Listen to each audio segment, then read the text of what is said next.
Okay, so for all of you guys that are online, we're just having a little lunchtime conversation about the universal truth of non-self. So the Thai language was informed by Buddhism because Buddhism was here 800 to 1200 years ago. They just created their language like 300, maybe 500 years ago. That's where the Thai language originates. So when they created the Thai language, they created it with Buddhism in mind. So when you speak in the third person. You don't say, I am hungry in Thai because there's no I here. You say, David is hungry. So really, I am hungry is not a true statement because there's no I here. So what's really truly happening, true reality, is the body needs food, right? Or when you say, I am angry, that's not true reality because there's no I here. True reality is that the mind is experiencing anger, right? But we don't usually speak that way because the mind doesn't understand the universal truth of non-self. So what you'll find is in probably about 95, 98% of the situations, you can speak without this idea of a self, this concept of a self. You can speak that way. But there's some rare situations where you can't really speak that way, right? So you might say, hey guys, I need some food. Would you like to go eat some food? And you might just say that because it's easier for everyone to understand rather than, hey guys, this body needs food. Let's go get some food. Or you might say that, right? You might say that and people will understand it. But there's some situations like if I spoke true reality about my son, if I introduced him to you, I would say, this is my son, Bailan. But he's really not mine. He doesn't belong to me, right? But if I said, this is the being I contributed sperm to create over 13 years ago, you'd be like, whoa, like this guy's a little bit odd. I don't know if I'm interested in getting to enlightenment or not.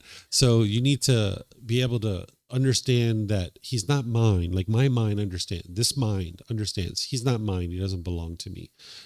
But I introduce him sometimes as this is my son, Bailan, because otherwise it would sound pretty quite odd and people would be curious, like, what's this guy even talking about? So you can train your mind to say these things without identifying with it and without forming feelings based on it.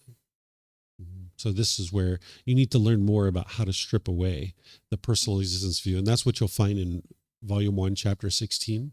And that's what I teach when we get to that, not in this class, but other retreats, other courses, and other programs that teach it. But it's in the book, so you could also read it and then learn it in some of those other programs. Because just introduced to universal truth of non-self, it's like, okay, I see what they're saying, but it's really hard for the mind to kind of get there. So there are certain practices that you do in order to train your mind. That's why the Buddha wore simple rag robes, to train his mind not to identify with his body. That's why he shaved his hair, to be able to not identify with his body as who he is. This is why if you ask the Buddha, are you a Buddhist? He wouldn't say that, right? Well, first of all, it didn't exist during his lifetime, but he wouldn't have that label of I am a Buddhist on his head, right? On his mind. He wouldn't have that because that would be the opposite of personal existence view in the universal truth of non-self. That's exactly what he's teaching not to do. So he very rarely even referred to himself as a Buddha. He spoke in the third person also. When he spoke, if you read his teachings, he often spoke in the third person because he didn't have that personal existence view. Mm-hmm. Mm-hmm. Use the mic, though, so the people online can hear. So we're finishing up from our morning session, getting some residual questions. This is just a curiosity. So the white outfit compared to the more standard orange, I'm just curious. Yeah. The significance of that. So the people who wear orange, they are an ordained practitioner. They're living at a temple and they're having a certain lifestyle. The people who wear white, they're a household practitioner living in the household life. So nobody told me to wear this. Nobody said I had to wear this. This is just a choice that I make. So I wear the same clothes every single day because it's just easy to be able to not have to choose what kind of clothes. And it also helps you with your personal existence view. So if you're not interested in wearing white every day, one of the things you can do to help with personal existence view is you can just stack your clothes up and then just pick off the top.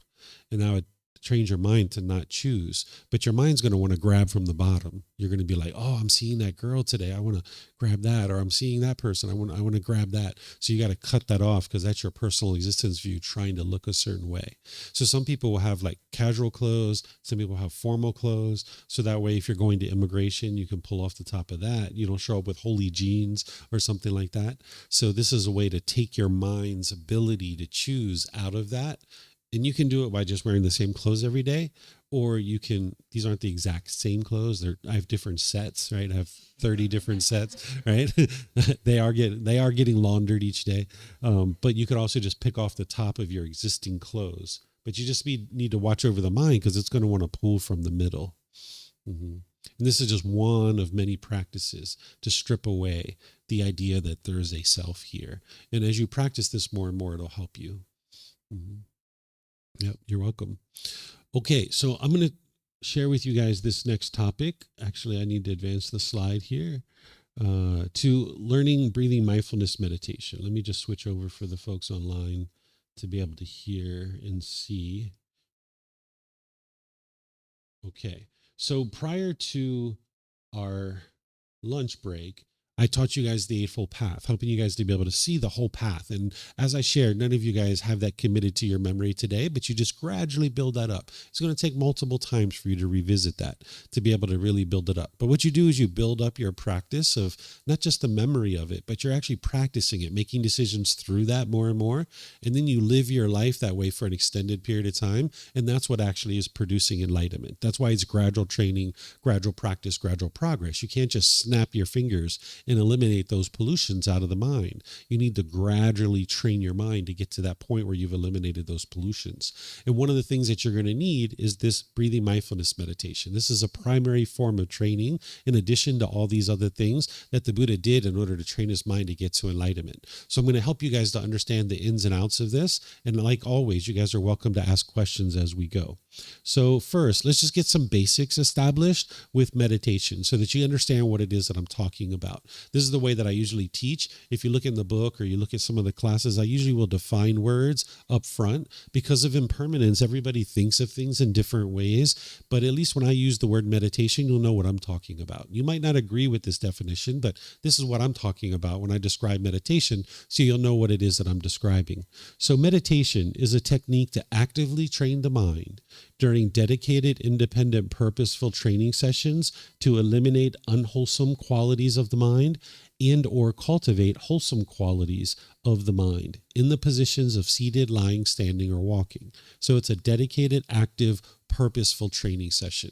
You're eliminating certain unwholesome qualities and you're cultivating certain wholesome qualities. It's kind of like taking your mind to the gym and exercising the mind so that then those qualities that you're building, you have them available to you in your day-to-day life, right? So that's what meditation is. Your dedicated, active, purposeful training session where you're either in the seated, lying, standing, or walking positions. Another way that I teach is I will typically teach you what something is, then I will teach you what something is not, because that helps you to understand what something is. Nowadays, you might hear people say, hey, honey, I'm going for a drive and meditate. Or, hey, honey, I'm going to the gym to meditate. Or, I'm going to go walk the dog and meditate. These aren't actual meditations. While you might enjoy those activities, and those are something you might choose to do, you need to make sure that you don't see it as meditation. Because what you're going to hear me do is give you a recommendation of 2 or 3 sessions per day. Well, if you just went and walked the dog for 2 or 3 times a day, you thought you were meditating, you're not going to get to enlightenment that way. So you need to be doing what's described here, which is this dedicated, purposeful training session. And you're eliminating certain unwholesome qualities and cultivating certain wholesome qualities. You're going to need a teacher as part of your meditation practice. Whether you consider that to be me or somebody else, that's a choice for you to make. You can consider anybody to be your meditation teacher that you like, but you're going to need a teacher. There's only one type of person that can actually get to enlightenment without the help of teachers or guides. That would be a Buddha. So you're going to need somebody that you can talk to. Nowadays, we're kind of in a self-service world, a self-service environment, where if you don't know how to do something, you could probably jump online and figure out how to do it like If you have never baked a cake before, there's, I'm sure, countless YouTube videos that are teaching you how to bake a cake. And you can just get online, find that, and boom, you can bake yourself a cake. But getting to enlightenment and train your mind isn't that way. You can't just get online, look at a couple YouTube videos and read some books and actually get to enlightenment. There's been people over the years that thought that that was the case. They didn't understand that they needed teachers, and they ran into all kinds of problems. And I'm going to share one story with you that I know of that is actually from my life. And then that way you'll understand how important it is to have a teacher. There was this individual several years ago who he was a practicing doctor in his country. He was a physician. So this was an educated person. And he just didn't understand that he needed to have a teacher to be able to get to enlightenment. So he was reading books, he was watching YouTube videos, he was doing all these different things. And after about 2 years, he was having all kinds of complications. He was having depressive thoughts. He was having suicidal thoughts. He was sleeping 23 hours a day. He was having overactivity of the mind. He was having obsessive, intrusive thoughts. His relationships were problematic. They were starting to fall apart. He was having all kinds of difficulties. For one reason or another, he decided to get a teacher. He found me. He reached out to me and said, hey, these are the things that are going on. This is what I'm experiencing. Can you help me? So I started helping him online. And then eventually I invited him to come to Thailand because it was just a really strong case. And I invited him to come here, that I'd be able to help him better here. So he came here and trained for a little bit. Then he went back home and trained some more. Eventually he worked himself out of those issues. He's back to work. He's not having suicidal thoughts. He's not sleeping 23 hours a day. He did lose his relationship with his fiance, but nonetheless, everything else in his life is back to normal. But that was a really hard 6 years for him, because it was 2 years before he met me. Then it was like another 2 or 3 years that I was helping him. And then finally he got himself back to where he needed to be. I don't suspect any of that stuff is ever going to happen for you, because you understand that you need help from a teacher, a guide, because at different times during his development, he was running into all kinds of problems and he didn't have anybody to ask questions to. If all you do is send a message and say, hey, David, this is what I'm experiencing in meditation. Can you give me help? And what you get back from me is, hey, that's normal, keep going. Then that can give you some reassurance. That can give you some confidence. But you can't ask questions to a book. It's not possible for you to do that. So you would like to have somebody to be able to reach out to. And that teacher shouldn't have any expectations of you. They shouldn't want anything or expect anything from you. So just know that you can contact me now or anytime long in the future for the rest of your life or the rest of my life. If there's any time you need any help, just reach out and I will help you. I don't need to hear from you any particular frequency or anything like that. But if at any point you need help, you always have somebody that can help you. So you're going to need somebody to reach out to get help as you're training your mind with meditation. Then there's 4 positions to actually meditate in. There's the seated, lying, standing, and walking. I'm going to teach you these different positions and explain to you in the different ways that you can use them. But then just remember, don't believe anything. Don't believe the things that I'm sharing with you. I'm sharing with you from my personal experience, how I've used these, but you need to be able to test it for yourself and see how can you use these positions and in what situations are they helpful for you. So the seated position, this is where you're either on the floor, in a chair, you might be in a bench or a sofa or a wheelchair. You can sit however you like. If you're on the floor, people will typically have cushions under your rear. They will oftentimes cross their legs, but there's other ways to sit too. If you do that, you might decide to do it lightly so that the circulation can flow. Whereas if your legs are real tight, it's going to cause pain in the lower body. Some people like to put their legs off the mat. This gets their hips up in the air and it lessens the angle at the hips, the knees, and the ankles, allowing the circulation to flow. The Buddha put his right hand over his left with his thumbs together, and he put this into his lap. If this is comfortable for you, you could use it, but there's other options here too. Some people like to put their palms on their thighs or their knees. Some people put their palms up, or you might just rest your hands comfortably in your lap. In terms of your upper body, it's helpful if this is erect with the sternum up and the shoulders back. It'll help keep the mind attentive and alert during the meditation. Whereas if you're slouched, the mind would have a tendency to be dull or lethargic. But if you're real rigid with the upper body, your mind can be overactive or uptight, because this is a dedicated active, purposeful training session where you're eliminating certain unwholesome qualities and cultivating certain wholesome qualities. So you'd like the mind to be attentive and alert during this period. So by having the sternum up and shoulders back, it'll keep the mind attentive and alert, and it'll also make it easy for you to breathe in through the nose and out through the nose. If you're in a chair or something like this, people sometimes sit with their feet flat on the floor or lightly cross at the ankles, but you can see me sitting in a chair here with my legs crossed, so that's an option for you too. There's many different ways. You can sit however you like. There's not just one way to actually sit. So as long as the body's comfortable, that's the middle way. On one side would be painful. On the other side would be luxurious. You would like to be comfortable. Where if the body's luxurious, your mind's going to have a tendency to be dull or lethargic. But if it's painful, how could you train your mind if you just experience pain, pain, pain, pain, pain? So the seated position is kind of like your primary position. I would say 80, 90, maybe even more % of the time, I've been using the seated position. That's the position that a lot of people use. So that's kind of like the go-to position. But in the seated position, sometimes you experience physical pain in the body, and that's where the lying position comes in. If you switch to a lying position, you're on your back, face up, usually with your arms out to the side. For those of you guys that do yoga, I think they call this resting pose or corpse pose, shavasana. These are different ways that they refer to that, where your just arms are out to the side. All the muscles in your body are completely relaxed. So this is really helpful if you're noticing aches and pains in the body. But in the seated position or the lying position, sometimes you have a tendency to fall asleep.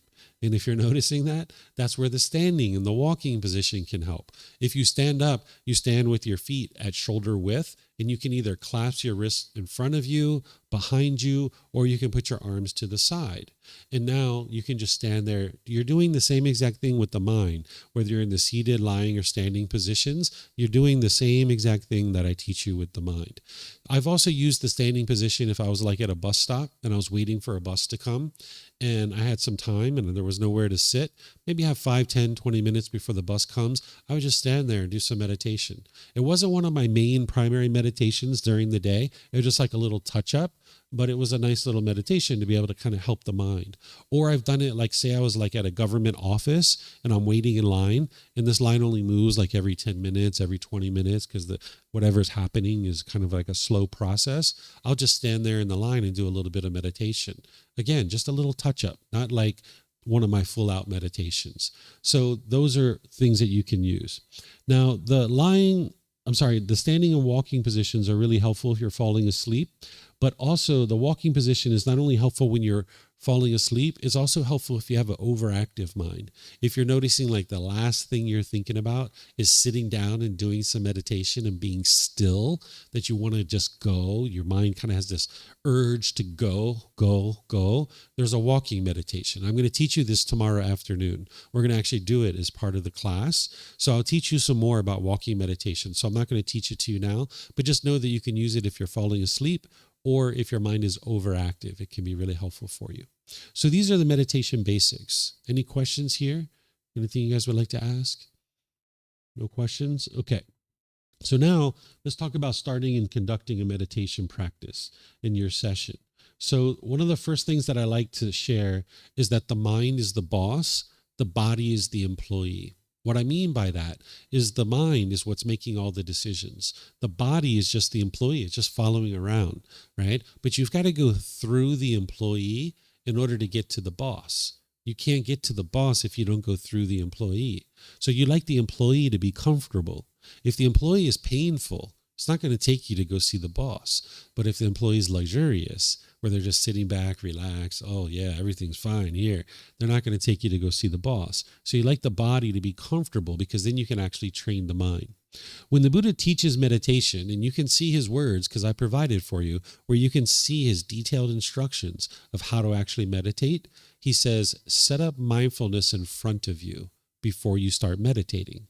Well, now you know a little bit more about what mindfulness is. It's awareness of mind, right? You're not interested in just plopping down into meditation and starting to meditate. You'd like to bring some awareness to your mind. So that's going to help you to get more benefit out of the meditation itself. So for me, that's what chanting does. That's the reason why I chant, because it helps bring awareness to the mind, where it's not anything mystical or magical. It's not a prayer. It's not worship. It's not a rite or ritual or ceremony or anything like that. Even if you see people talking about it that way, that's not the way that it's being used. It's being used to ease the mind into meditation and get more benefit out of the meditation itself. So if you chant, it will help you. But if you choose not to chant, because I mentioned to you guys, you don't have to chant nowadays in order to get to enlightenment, but you will need to do something to bring awareness to your mind so that when you ease into meditation, you're getting benefit right from the beginning. So you might take off your shoes, you might use the bathroom. For those of you guys, I saw some of you this morning, you're kind of stretching and kind of getting the body kind of nice and comfortable. So you can do those kinds of things to bring awareness to the mind before you ease into meditation. So set up mindfulness in front of you before you start meditating. In terms of your time, frequency, and schedule for meditation, let me ask you a question. Can you meditate at exactly the same time every single day for the rest of your life? No? Why? Perfect. You passed the quiz. Ding, ding, ding, ding, ding, ding. You're on level 4 now. Remember yesterday, right? So yes, because of impermanence. You already know it's not possible for you to meditate at exactly the same time every single day. So what the Buddha did is he meditated 3 times a day. Okay, he meditated morning, midday, and evening. And you would like to have these as anchor points for yourself and understanding that it's going to fluctuate. So if you ever hear somebody telling you that you have to meditate at exactly 3:30 every day in the morning, and that's the best time to meditate, you know automatically that that's not true. I can assure you there is nothing special going on at 3:30 in the morning that's going to make your meditation any better or any worse than if you did it at 9 a.m. or 10 a.m. or any other time. So as soon as somebody tells you you have to meditate at 3:30 a.m. every day, you know that this is not true because of the universal truth of impermanence. It's just not possible. And we also know that the Buddha didn't meditate at 3:30 a.m. every day. You know how I know that? Because watches weren't even invented in 2,500 years ago. He couldn't keep accurate time. That didn't come until much later. So he meditated 3 times. You can see it in his teachings. They talk about it, morning, midday, and evening. So you have these anchor points for yourself. Somewhere in the morning, somewhere in the evening, you'd like to meditate. And if you can get a middle of the day meditation in, that's going to be really helpful for you. But you'd like to gradually build up to this. It'll take 2 or 3 sessions per day is what you'd like to build up to for 30 minutes. That's what you'd like to build up to. But it can take like 6 months, a year, even 2 years to build up to this. But you're not in a race with anybody. You're not in a competition with anybody. You're in your own practice and just gradually build up to that. It can sound like a lot to meditate 2 or 3 times a day for 30 minutes. But if you look at your life, you probably have a lot of unbeneficial things that you're doing that you could probably peel away. You might be doing a lot of social media scrolling or a lot of YouTube videos and stuff like that. You can scale that back a bit, and then you'll actually have more time to do things like meditation. So you can gradually build this up over time. Now, a lot of people, they will meditate with an alarm, but I don't recommend that you meditate with an alarm, because what's going to happen is one of 2 things. You're going to set your alarm. You're going to be in meditation. You're going to be really deep in meditation, and you're going to be thinking, is it time yet? Is it time yet? Is it time yet? Is it time yet? Is it time yet? Your mind's craving, it's longing, it's yearning. You're trying to wonder, is it time yet? Is it time yet? Is it time yet? You're trying to get rid of that. So if you set your alarm, you're going to notice that your mind's just going to be yearning and longing. Or you're going to be really deep in meditation, getting all kinds of benefit. Oh, man. If I just didn't set the alarm, you could have got more benefit, right? So you don't need an alarm to be able to meditate. You can just start your meditation and then just see where you end up. And then the way that you check this is you look before you start your meditation, you look to see what time is it? 9 a.m. Okay, now you start meditating. And then when you're done, just finish and look at your clock again. And now it's 9:15. And you know you've been meditating for 15 minutes. So now just gradually expand that over time. Now, if you're on your way to work and you only have 20 minutes to meditate, okay, use your alarm, right? Because there's no permanence here. But where you don't need an alarm, it's best to not use it. So maybe on the weekends or in the evening. But every once in a while, you might actually need an alarm. So go ahead and set that. But where you don't need it, it's best to not set it. Just meditate, and then whenever you're done, just be done. Okay. So 2 or 3 sessions per day for 30 minutes or more. It can take 6 months to 2 years to gradually build up to that. And that's what you're going to see has the most impact to your mind. And that doesn't mean that 5 minutes isn't beneficial, because it surely can be beneficial. If it's a matter of one meditation for 30 minutes or 2 for 15, you're going to find the 2 for 15 is actually more beneficial, because you're training your mind more frequently and the mind's getting more training throughout your day. So if that's where you're at, start there, right? Like you heard me say, I started with 1 minute. That's all I could do is meditate 1 minute when I first started. My mind was so congested. And then slowly but surely, I just expanded that. And that's what you'll see that is going to work best for you. You won't get to enlightenment with just 1 meditation a day. It's not possible. But with 2, you'll be able to see that you'll be able to make your way to enlightenment. Okay? Then as you notice sleepiness during meditation, this is a possibility that you might notice you get drowsy, especially early on, your first 3 to 6 months, because your mind, even though you've been sleeping maybe 8 hours or so per day, you might not have been getting very good quality sleep. And because of that, now that you start training your mind and it's starting to work, it's starting to get what it wants all these years, which is this training, it might become tired or exhausted, either during meditation or even outside of meditation. You might notice you tend to be a bit more sleepy.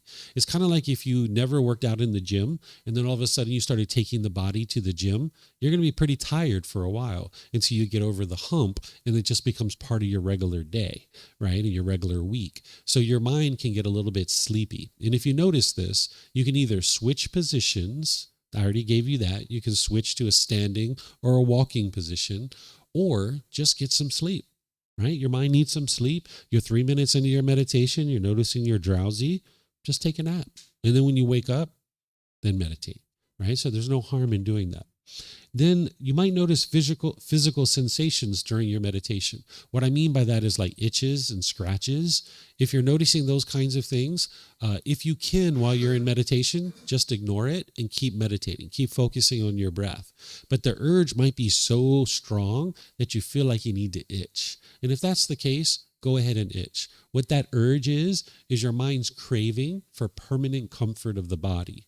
But if you can train your mind to focus on the breath, this would be best. But maybe you go 5 seconds and then finally you need to itch. So next time, make it 8 seconds or 10 or 12 seconds. And then if you have to itch, itch. And then next time, maybe it's 15 or 20 seconds. But eventually you can get to the point where you can go through the whole life cycle of that itch. Because you know the itch is impermanent. It's going to arise, it's going to change, and it's going to fade away. So if you can focus on the breath, this would be ideal. It'll train your mind to not crave permanent comfort of the body.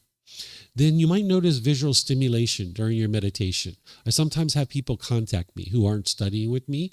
They will say, David, I need some help. I know that you train in meditation. You're a teacher. Can you help me? I'm like, sure. What do you got? They're like, I saw these colors in my meditation. I saw this color green. Does that mean I'm going to get rich? Or one time somebody said, I saw this color purple. Does that mean my boyfriend or girlfriend's going to come back to me? Right? So I'm going to share with you what's going on here, because it's none of those kinds of things. You're not a special person. There's nothing special that's happening for you. There's something beneficial that's happening for you, but you don't need to take it as you're a special person, because this happens for anybody and everybody who's actually meditating. What's actually happening is you're training your mind. Your mind is non-physical. It's non-tangible. Then there's something called the brain, which you guys are familiar with. This is the physical organ that's inside the skull. Well, your sight is actually occurring inside the brain. The eye itself is just a lens that pulls in light. The sight is occurring inside the brain. That's why if your eyes are closed, you can actually still see things, because sight is occurring inside the brain. So when you're training the mind, which is completely different than the brain, these two things are connected, but they have an effect on each other. So when you're training the mind, it affects the brain, the physical structures of the brain. Scientists are telling us this. In the Buddha he didn't really talk about the brain specifically, but had he talked about it, I'm sure he would have described the things that I'm sharing with you, because now we can test through MRIs and CAT scans and all these other things, and they can see that the physical structures of the brain are changing.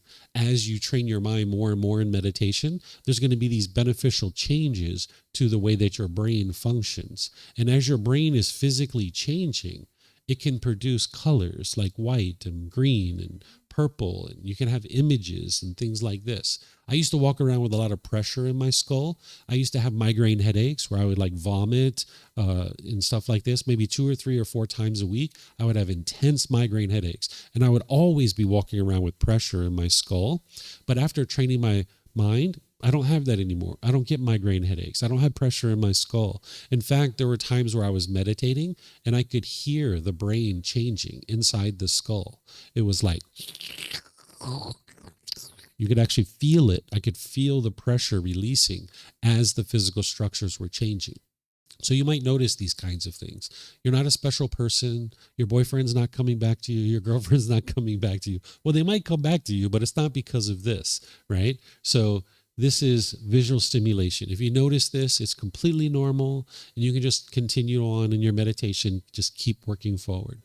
Then sometimes people have been taught to meditate with external stimulus. What I mean by this is like you might have been taught to meditate with beads or music or a phone app or a special candle or incense or things like this. If this is how you're meditating now, that's fine. But what I would encourage you to do is strip all that stuff away so that you can get to the point where you're only needing 3 things to meditate. You only need these 3 things to meditate, and you will have these 3 things with you all the time for the rest of your life. All you need to meditate is the body, the mind, and the breath. If you have these 3 things, that's all you need to meditate: the body, the mind, and the breath. And the beauty about stripping your practice away from having all these other things like beads and candles and incense is that you can meditate anywhere, anytime. But if your mind is attached to any of these other things, you can only meditate when you have those things with you, and they're not permanent. So you're not going to always have them with you. So when you go to this nice new park that you weren't even planning to go to, and you just end up there with your friends, and you're walking around and the sun's shining, it's glistening off the pond, the birds are chirping, and you're like, oh my gosh, this is such a beautiful day. I'd really like to sit down and meditate. Oh, I don't have my favorite candle with me. I can't meditate. Or maybe you're deep in the remote mountains of Chiang Mai on a multi-day trekking tour. You're 3 days into the jungle, 3 days away from civilization. And you're like, man, I'd really like to meditate out here in the middle of the jungle, but my phone app's not working. I can't meditate, right? So if you have any of these kinds of attachments, they're not permanent. So you would like to get to the point where you don't have any of that stuff. You can meditate anywhere, anytime. Body, mind, and breath. So if you have those things now that you're using, you can actually strip them away. Remember, the mind craves permanence, right? Another way to say that is the mind doesn't like impermanence. It doesn't like change. So whenever you're changing things in your life, if you do this gradually, it'll actually help you a lot. You can just slowly but surely move away from something. So if you're currently meditating with music, for example, I would do 1 session with it, 1 session without it. 1 session with it, 1 session without it. Do that for like a week or 2. Let your mind adjust to that. Then do 1 session with it, 2 or 3 without. 1 session with it, 2 or 3 without. And do that for a week or 2. Just gradually, incrementally change things in your life like this to the point where it's 1 session with it, 3, 4, 5, 6 without it. Right? And then eventually you'll get to the point where it's like, yeah, I don't even need that music anymore. You can do this with wholesome things that you're increasing in your life. You can do this with unwholesome things that you're decreasing. So say, for example, if I was a smoker and I was smoking 20 cigarettes a day, I would go down to 18 for like a week or 2.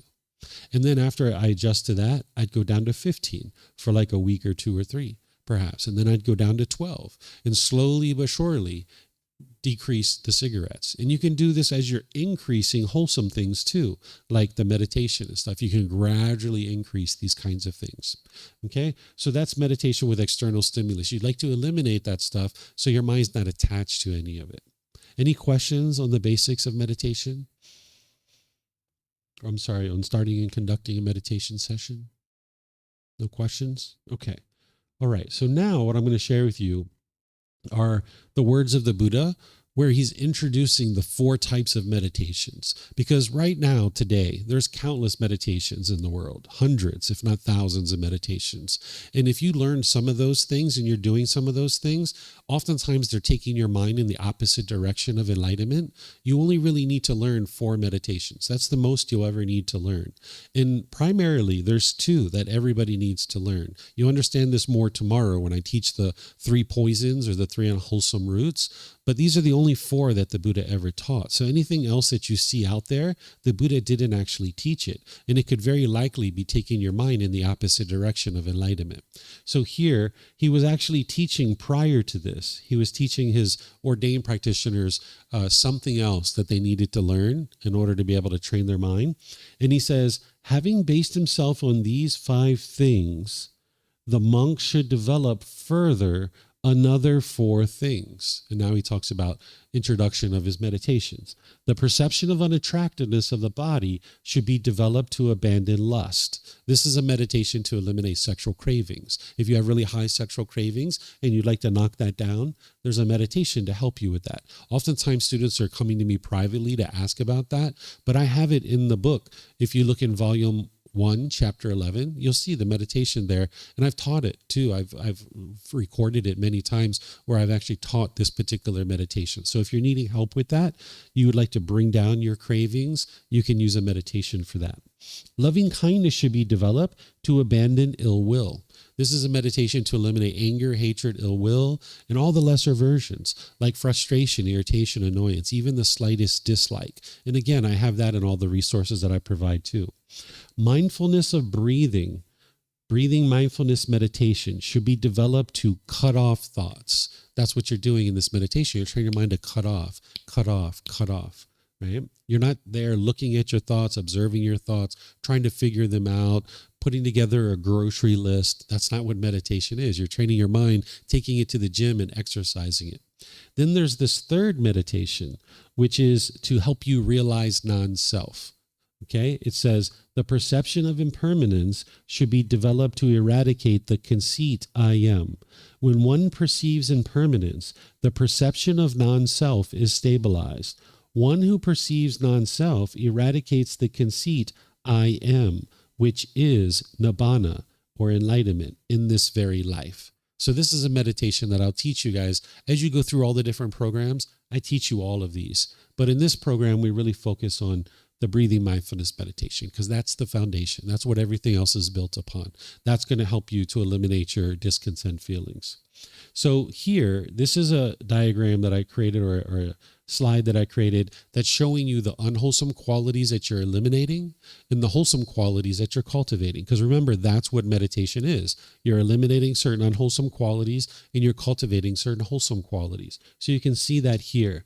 What you're eliminating with breathing mindfulness meditation is craving, desire, attachment. The mind's longing, yearning, and chasing after the objects of its affection. You're training your mind to be restrained and pull it back. Because when it moves off the breath and you cut it off and let it go, that's training your mind to be pulled back, just like you're riding a horse. So the wholesome qualities that you're cultivating are mindfulness or awareness of mind and concentration.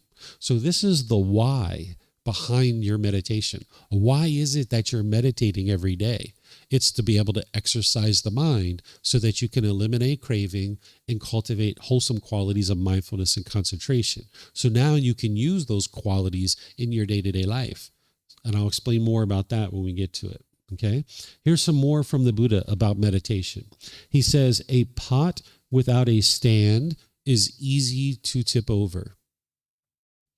A pot without a stand is easy to tip over. The pot is your mind. The stand is your meditation practice. A mind without a meditation practice is easy to become discontent. It's easy to become stressed and have anxiety and fear and guilt and shame and all these feelings if you're not meditating. So right now you might actually have just like a little dowel rod where your pot is kind of teeter-tottering on that. But as you meditate, it's making this stand wider and wider and wider. Each time as you're meditating, you're creating a wider and wider stand, and it's harder and harder to tip over the mind. It's harder and harder to become discontent. This next one is where the Buddha is basically talking about the purpose of meditation and breathing mindfulness meditation. He says, monks, there is one thing that when developed and cultivated leads exclusively to liberation, to freedom from strong feelings, to elimination, to peace, to direct knowledge or experience, to enlightenment, to nibbana. What is that one thing? Mindfulness of breathing, breathing mindfulness meditation. This is that one thing that, when developed and cultivated, leads exclusively to liberation, to freedom from strong feelings, to elimination, to peace, to direct knowledge or experience, to enlightenment, to nibbana. So he's saying there's one purpose for this meditation. That's to get you to enlightenment. That's the only purpose for breathing mindfulness meditation, is to help you get rid of these strong feelings. You're training your mind to let go. He's not saying you only need one thing in order to get to enlightenment, because otherwise you would have just taught meditation and that's it. But we have 45 books that are this thick, right? So he didn't just teach meditation. It's kind of like saying your car, it leads to one thing, which is transportation. That's what your car leads to. It leads to transportation, right? But you need more than just transportation to sustain your life. So it's the same thing here. He's saying this meditation, it leads to one thing, which is enlightenment. But you need more than just meditation to be able to get to enlightenment. Okay? So you can see the Buddha is talking about how important it is to build this breathing mindfulness meditation practice. So the way you do this is you focus on the breath, either the sound of the breath coming into the nose or the sensation of air moving over the skin into the nose. That sound or that sensation, it's like a post or a pillar. And now your mind is like animals pulling. Like if there was animals tied to this post or pillar and they were pulling and they get to the end of their rope, then they get yanked back to the post or pillar. That's what you're doing with your mind. You're anchoring your mind to the post or pillar. And anytime it pulls, you yank it back to the post or pillar. Eventually, if those animals pull enough and keep getting yanked back to the post or pillar, they're going to be calm. They're going to sit down and be calm next to that post or pillar. Your mind's the same way. As it keeps pulling and pulling and pulling, and you keep yanking it back and yanking it back, eventually it's going to be calm. It's going to sit down by that post or pillar, right? It's going to take time for you to gradually train your mind to do this. So anytime thoughts arise, you cut them off and let them go and bring the mind back to the breath. Your goal here isn't to eliminate your thoughts. Your goal is to notice them sooner and sooner and cut them off and let them go easier and easier. In the unenlightened state, you'll have a bombardment of thoughts. It'll be like thought, all the way through your meditation. Or you'll have a thought, you'll indulge in it, you'll follow it, you'll look at it, you'll play with it, and 2 or 3 minutes down the road, you're like, oh yeah, that's right, I'm meditating. Let me bring my mind back to the breath, right? Now you'll come back. An enlightened being still has thoughts during their meditation. But the difference is they notice it right away and they cut it off and let it go. Then there's this quietness and this stillness between their thoughts, maybe 30 seconds to a minute. But then they're going to have another thought. So your goal isn't to eliminate your thoughts. It's to notice it sooner and sooner and cut it off and let it go easier and easier. So in meditation, you're cutting off anything and everything that's coming up, whether it's a wholesome thought, an unwholesome thought, you're just cutting it off and letting it go. You're building this internal mechanism to be able to cut off and let go. This internal mechanism within your mind, you're building that to cut it off and let it go. But now in your day-to-day life, you're only cutting off the unwholesome thoughts. It's kind of like a professional athlete. A professional athlete, they will train in the gym in a certain way, like say a pole vaulter. They're going to go into the gym, do weight training, cardiovascular training, agility training, but their sport looks completely different than what they're doing in the gym, right? So it's the same thing. You're exercising the mind here where you're cutting off everything and anything, but when you go outside in your day-to-day life, you're only cutting off the unwholesome thoughts.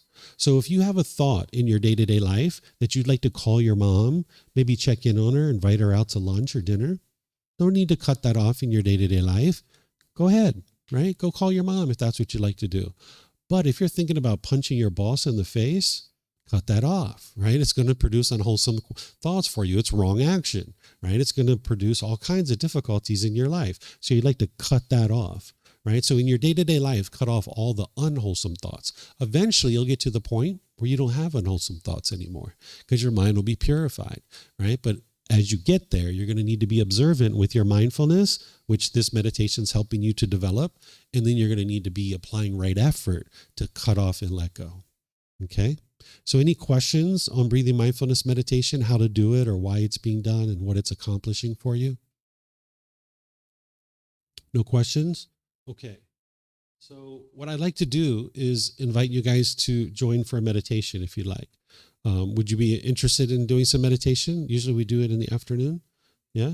Okay. So what we'll do is we'll do some chanting to ease into the meditation, and then I'll guide you, and then there'll be that period of time of quietness, and then we'll come out of it with some more chanting. Okay? Does anybody need a little bathroom break like we did yesterday? Anybody? Yeah? Okay. Yeah, go for it. Take your time. All right. So for all you guys online, we're just going to take like a few minutes here to use the restroom. Maybe you need to do the same thing, and then we'll be back after that.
Okay, I have a question for you guys. How do you feel about doing meditation without guidance? I'll just do the chanting and then you do your own meditation. You guys okay? Because your teacher is impermanent, right? The goal is for you guys to stand up on your own 2 feet to be able to meditate without your teacher, because that's what you're going to be doing when you're out on your own, right? So how about if I just do the chanting and then we'll all meditate, focusing on the breath. Anytime your mind moves off the breath, you cut that off, let it go, and come back to the breath. And then afterwards, when we're done, I'll just do chanting to come out. You guys good? No one's attached? No one's upset? See? You don't have a craving, desire, attachment. There's no discontentedness. You can independently verify the teachings of the Buddha. Right? Okay. Arahang Samma Sambuddho Mahakawa Bhutang Mahakavanang Apivateyami Savakato Mahakavata Tammo Dhammang namasami. Supatipano bhagavato Savaka Sangho Sanghang namami. Namo rasa bhagavato arahato sama sambuddhassa. Namo rasa bhagavato arahato sama sambuddhassa. Namo rasa bhagavato arahato sama sambuddhassa. Iti piso bhagava arahang sama sambuddho.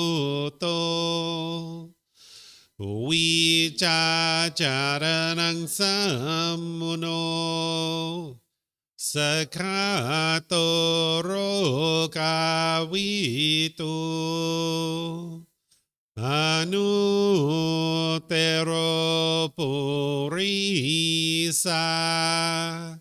Dhamma sati satatawa manusana Poto Bhagavati.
Arahang Sama Sambuddho Mahakawa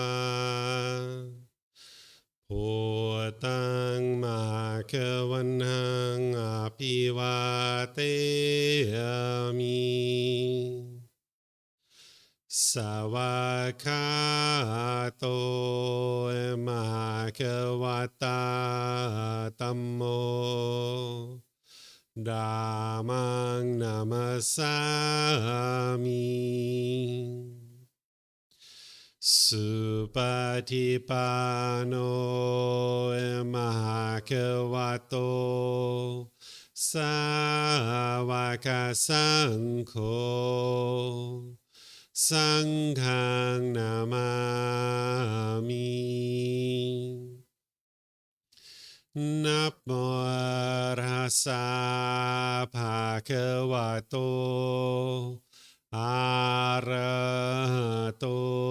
Sama Sambuddhassa Namo Rasa Bhagavato Arahato Sama Sambuddhassa Namo Rasa Bhagavato Arahato Sama Sambuddhassa Iti piso Mahakawa Arahang Sama Sambuddho Vicacaranang Sammuno Sakato Rokavitu Anutero Purisa Dhamma Sati Satatawa Manusarang Bhutto Bhagavati. Okay, if you guys would like to slowly make your way out of meditation, I'm going to share this one last thing from the Buddha, and we can wrap up the topic and wrap up today, is that the Buddha shares, meditate, monks, do not be complacent, lest you regret it later. This is my instruction to you. This is one of the few things you'll ever see from the Buddha where he just is like, okay, guys, go do something, right? He's encouraging people to be able to meditate here, because if you're complacent with your meditation practice, what the Buddha is saying is you'll regret it later. When you're experiencing guilt and shame and fear and stress and anxiety and all these things, you'll regret having not meditated. So he's helping you to see, like, don't get to that point where you regret it, right? Just don't be complacent. Don't be lazy or lethargic. Your mind's going to want to pull towards Facebook or Instagram or YouTube or all these other things. It's just like when you were learning how to take a shower when you were a kid. We didn't want to take a shower. Our parents were like, come on, come take a bath, come take a shower. No, I don't want to do it, right?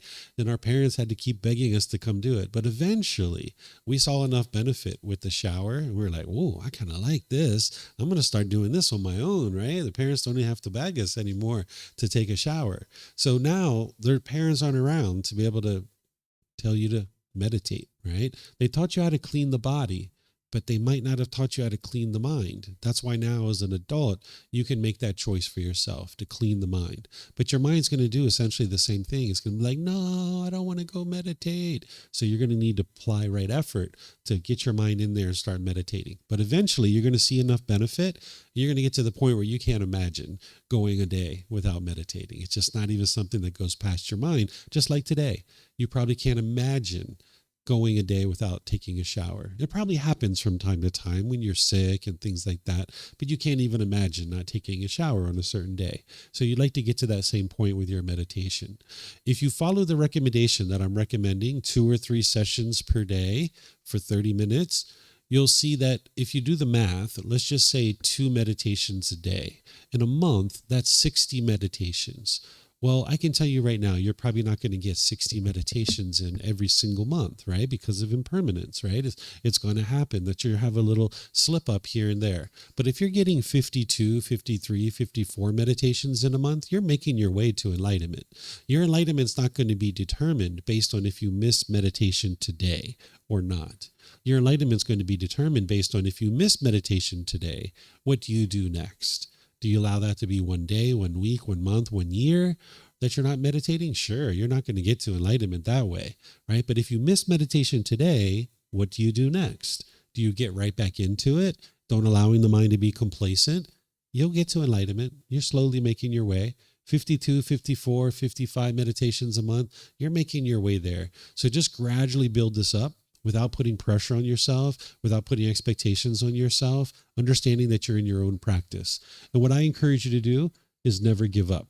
Don't give up on your meditation practice, because giving up is basically relegating yourself to being angry, stressed, having guilt and shame and sadness for the rest of your life. If you give up on your meditation practice, that's what you're saying. You're like, oh well, I'm just going to be angry for the rest of my life. That's no way to be, right? So I encourage you never give up on your meditation practice and just keep building it up slowly but surely. You'll go through periods where your meditation practice will do this. That's normal, but just keep building it up, right? It's like if it's doing this, but you're making a forward progress, that's what you'd like to be doing.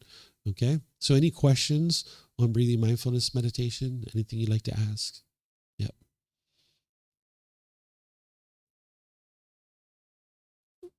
Roughly how long was the ones we did in the morning and the one we just did? It depends on how you count. If you count from the beginning of chanting to the end of chanting, that's where I usually count. This one was about 20 minutes, where this morning with the guidance, it was a little bit longer because I had the guidance in there. But ultimately what I'm doing for you guys is I'm gradually building it up to 30 minutes. By the time we get to Thursday, you'll be doing a 30-minute meditation. Whether you keep with that or not is a choice for you to make. But by the time we get to Thursday, you'll be doing 30 minutes of meditation each session. Yep. So I'm just gradually. So the first day we did maybe like a 12-minute, 15-minute meditation. And now I'm just gradually expanding it. Yep. Okay. All right. Well, tomorrow we're going to start off with meditation, just like we do each morning. Then I'm going to teach you the 3 poisons or the 3 unwholesome roots, where today you got like a little window into the unenlightened mind with the Four Noble Truths. Tomorrow I'm going to broaden that and I'm going to deepen it, help you to see more of what's going on in the mind and giving you the solutions of how to fix it. We're going to teach you the 5 precepts, which plugs into the Eightfold Path. If you've heard that the Buddha taught no killing, no stealing, no sexual misconduct, no lying, no intoxicants, that's actually not the Buddha's teachings. He never taught that way. That sounds like black and white. It sounds like rules and commandments. I'm going to show you the original words of the Buddha on this important teaching, and I'm going to show you how to apply it to your day-to-day life because it plugs into the Eightfold Path. Then after our lunch break, we're going to do walking meditation in the afternoon. So enjoy your evening, and perhaps I'll see you tomorrow, okay? Sawadee krap. You're welcome.